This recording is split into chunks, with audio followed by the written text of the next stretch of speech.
Hello friends, welcome to my YouTube channel Devendra math classes. देखिए friends, अगर आपने channel subscribe नहीं किया है तो प्लीज़ आप सब्सक्राइब कर लें। हम थर्ड चैप्टर आपको करवा रहे हैं, इससे आगे के सभी चैप्टर हमने कवर करवा दिए हैं। देखिए इसका थर्ड पार्ट क्या कहता है, क्वेश्चन नंबर थर्ड का, the coach of a cricket team buys 7 bats. एक जो क्रिकेट टीम का कोच है भाई, उसने क्या किया, 7 बैट खरीदे और 6 बॉल खरीदी। कितने रुपए में? 3800 रुपए में। ठीक है, अब आगे क्या कहता है, लेटर बाद में सी बाइज, यानी कि वो कोच क्या है भाई, लेडी है। सी बाइज उसने खरीदे कितने? 3 बैट और 5 बॉल फॉर 1750 रुपए। 3 बॉल और 3 बैट और 5 बॉल 1750 रुपए में खरीदी। कहता है कि कॉस्ट फाइंड आउट कीजिए हर एक बैट और हर एक बॉल की। तो हम क्या करेंगे, लेट कर लेंगे भाई। लेट सॉल्यूशन देख रहे हैं हम इसका, लेट कोस्ट ऑफ 1 बैट क्या मान ली हमने, x रुपए मान ली। ठीक है भाई, एक बैट की मान लेते हैं हम। और कोस्ट ऑफ 1 बॉल की कितनी मान ली, y रुपए। ठीक है, अब अकॉर्डिंग टू क्वेश्चन की अगर हम बात करें तो क्या कह रहा है क्वेश्चन में, कहता है कि कोच ने 7 बैट खरीदे। अब एक बैट के कितने रुपए, x रुपए में आए एक बैट, तो 7 बैट कितने में आएंगे, 7x रुपए में आएंगे, 7x। और एक बॉल y रुपए में आई और बॉल कितनी खरीदी, 6 बॉल, तो कितने रुपए लगे, 6y रुपए लगे बॉल खरीदने में। कहता है कि ये 7 बैट और 6 बॉल दोनों मिला के कितने रुपए में आई, प्लस कर देंगे भाई, कितने रुपए लगे इन दोनों के, 3800 रुपए लगे।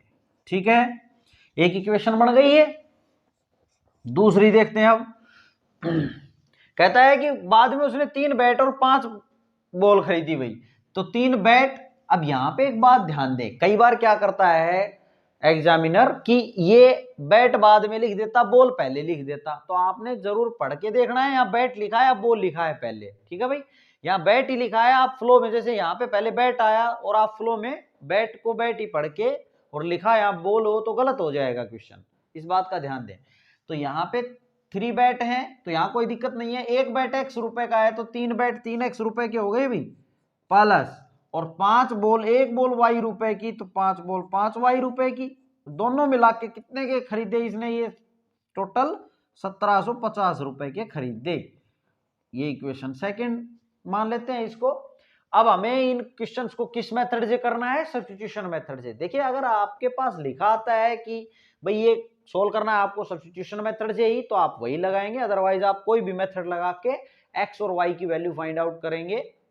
अब यहाँ पे देखेंगे सब्स्टिट्यूशन मेथड लगाएंगे, तो सब्स्टिट्यूशन मेथड क्या होता है, एक इक्वेशन से आप x या y की वैल्यू निकाल के दूसरी में रख देंगे।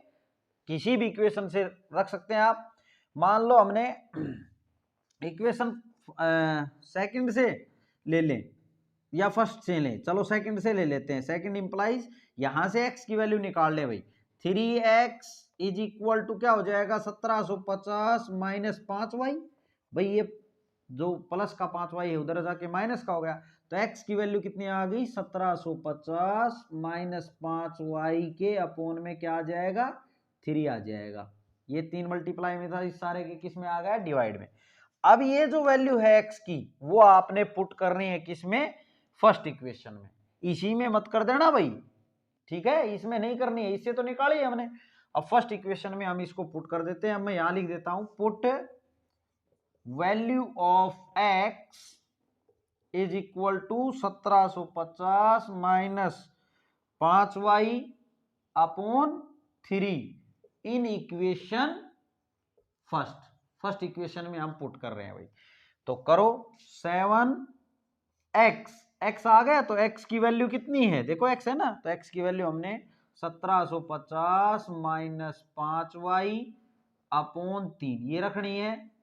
आगे देखें, प्लस 6y है यहाँ, plus 6y is equal to 3800, is equal to 3800। ठीक है, अब हमें इसको सोल्व करना है, तो y की सारा y में बढ़ गया ना, एक ही वेरिएबल में बढ़ गया। अब इसको सोल्व करेंगे तो देखें, जो ये 7 है, ये जो 7 है और यहाँ पे 3 है, ये तो कुछ कट नहीं रहा है भाई, नहीं कट रहा है तो कोई दिक्कत नहीं है। ये जो 3 है, हम ये काम करें, जो ये 3 दिख रहा है, हम सबसे पहले क्या कर लें, ये नीचे अपॉन का जो झंझट है उसको खत्म कर लेते हैं। तो बोथ साइड 3 से मल्टीप्लाई कर लें। अगर बोथ साइड सेम चीज से मल्टीप्लाई करेंगे तो इक्वेशन बैलेंस रहेगी।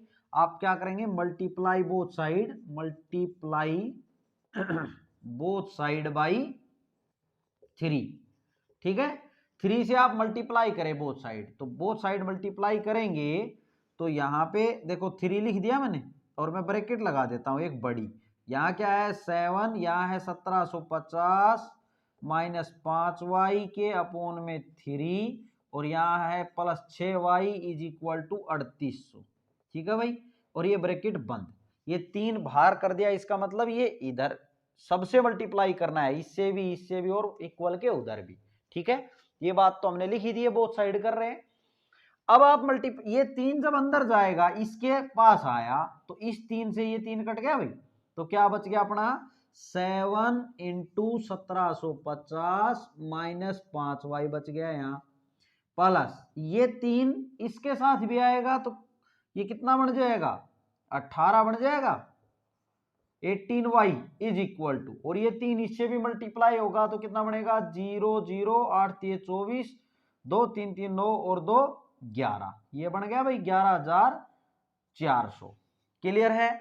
अब हमने इसको 7 को अंदर मल्टीप्लाई कर लेते हैं और फिर हम क्या करेंगे, इसको सोल्व करेंगे। देखो ये कितना बन गया 0 7 पंजे 35, 3 7 7 49 और 3 52, 5 7 और 5 12, ये आ गया भाई यहाँ से। और यहाँ से आ गया माइनस का 35y, 7 पंजे 35 और प्लस का 18y इज इक्वल टू 11400, ठीक है। आप इसको नोट कर लेंगे भाई, मैं इसको मिटा देता हूं क्वेश्चन को, आप यहां तक नोट कर लेंगे, फिर हम y की वैल्यू फाइंड आउट करेंगे और उसके बाद x की वैल्यू फाइंड आउट करेंगे। इससे आगे सोल्व करते हैं हम। यहां पे 12250 माइनस 35 में से -35y में से 18y जब आप सब्ट्रैक्ट करेंगे तो माइनस का बचेगा, और कितना बचेगा अपना 17 बचेगा माइनस का 17y इज इक्वल टू कितना 11400, ठीक है भाई। अब यहां पे देखें, ये जो 17y है इधर माइनस का उधर जाके प्लस का हो जाएगा, और यहाँ पे 12250 यहाँ के यहाँ रख लें, इसको इधर ले आए 11400 को, यहाँ क्या रह गया 17y। क्लियर। अब इसको इसमें से सब्ट्रैक्ट करें तो कितना हो जाएगा, ये 0 हो गया, यहाँ 5 आ जाएगा, और यहाँ पे कितना बनेगा 12 बनेगा भाई।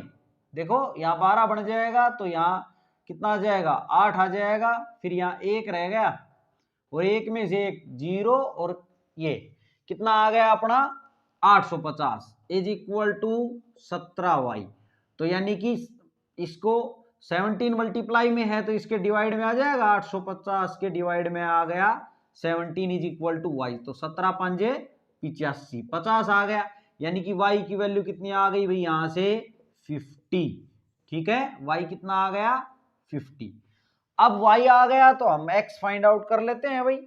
कहां से करें, यहीं से कर लेते हैं, फर्स्ट या सेकंड किसी में भी रख दें। अब आप तो हम इसमें रख लेते हैं, ये छोटी इक्वेशन दिख रही है ना, ये कम दिख रहा है, इसमें कम करना पड़ेगा कैलकुलेशन, इसमें थोड़ा ज्यादा करना पड़ेगा, तो हम इसमें सेकंड में रख देते हैं पुट। इसके बाद लिखेंगे हम पुट वैल्यू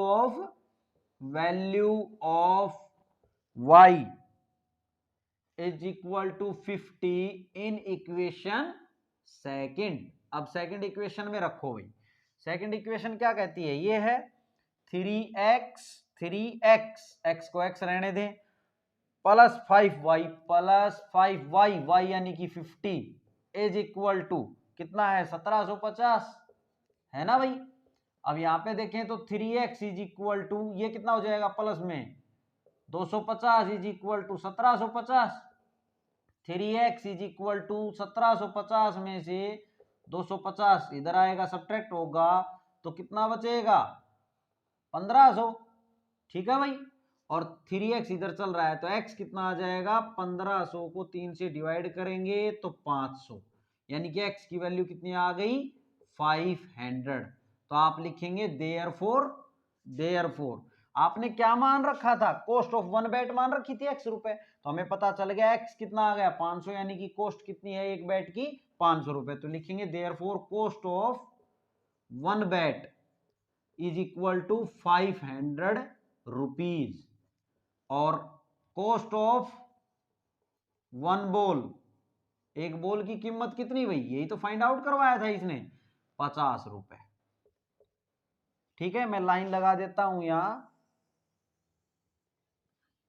अब यहां देखें भाई, सबसे पहले हमने ये किया है, उसके बाद यहां खत्म होने के बाद यहां से ये किया और ये फिनिश होने के बाद यहां से किया है, y की वैल्यू आ गई, फिर उसके बाद हमने वैल्यू पुट कर दी और ये नोट कर लेंगे आप।